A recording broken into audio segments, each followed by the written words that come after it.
If you were to ask me which lens would be the end-all be-all lens, it would be this Sigma 18 to 35 1.8 APS-C lens. For two reasons. Number one would be the price point. This thing is under $800 and you can find some deals online. If you stick around, I'm gonna show you why this is the best lens for Canon and for Sony.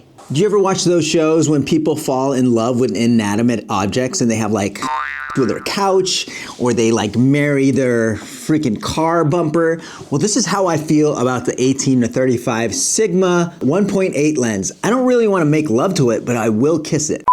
All right, guys, so I basically am just kidding. I'm obviously not gonna kiss the lens, but I do love the 18 to 35 1.8 for two reasons. Number one, it is like the legend of legend lens. Legendary lens. It's a legend is what I'm trying to say.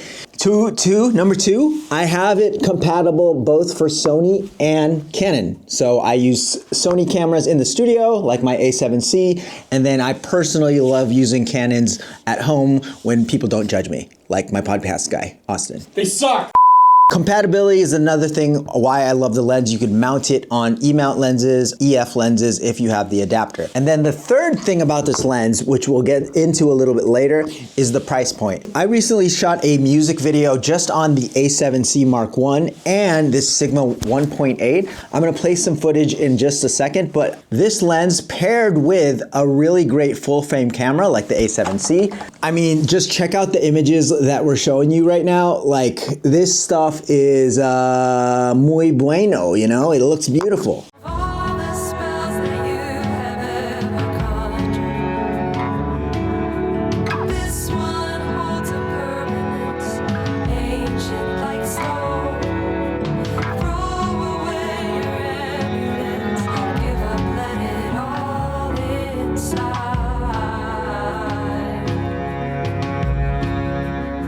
So says the grave digger.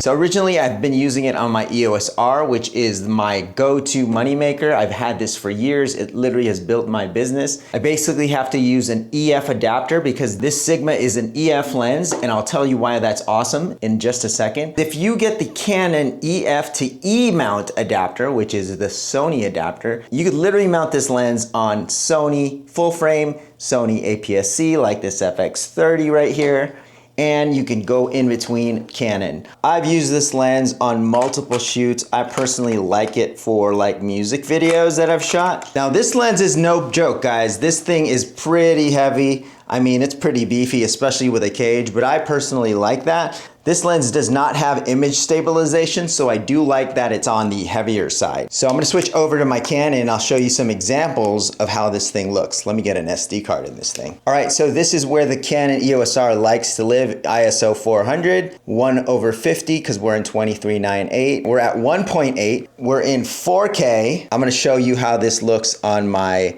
Canon EOS R. Oh man, it already kind of looks great. I forget how great this lens looks. Here we are at like 35mm, and then I can get really close and get that nice bokeh on the background. So I can get that clean, nice bokeh, or bokeh, however you want to call it. I love this for product shots because it really just isolates the subject, and you can see right here, I'm filming the adapter. You just got to be really careful because it doesn't have image stabilization.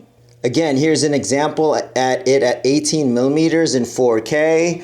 I'll show you the setup we're using right now. There's our Osmo shooting our behind the scenes. And again, look how the bokeh appears. You just get subject isolation. This is perfect for product shots. The autofocus is amazing on this lens. I'm in auto right now, and check out the autofocus. No lag, pointing and shooting. Just get a bunch of detail here. By the way, guys, this is how you used to cut film back in the day. You can get so much detail out of this lens. You can see all the textures here in this painting. And then you get that drop off of foreground over here, blurry over here, blurry over here, and so anything in the middle is just where you want to focus on. It's really one of those like super crazy lenses for just isolating a certain thing that you want the viewer to look at.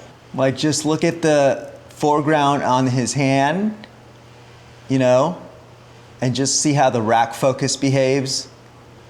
Everything else is out of focus except for what I want you to see. And it really is one of those lenses where you're like, okay, as a filmmaker, I want you to look at this specific moment, and that's what this lens does, and that's how it behaves. So here's some examples in the podcast room. I think you can even find this lens for like $500. It's equivalent to like a bunch of primes in one, because you go from 18 millimeter to 35 millimeter. Take note, guys, this is an APS-C lens, so you're not, if you put it on a full frame camera, I'm making a YouTube right now while you're waiting. Well, I'm waiting.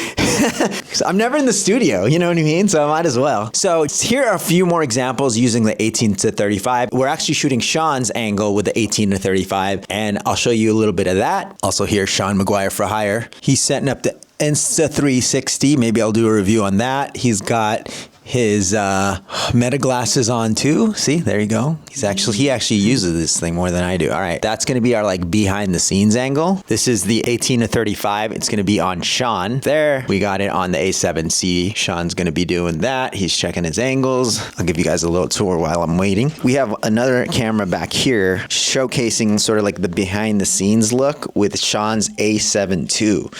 That's an OG. S3. Oh, S3.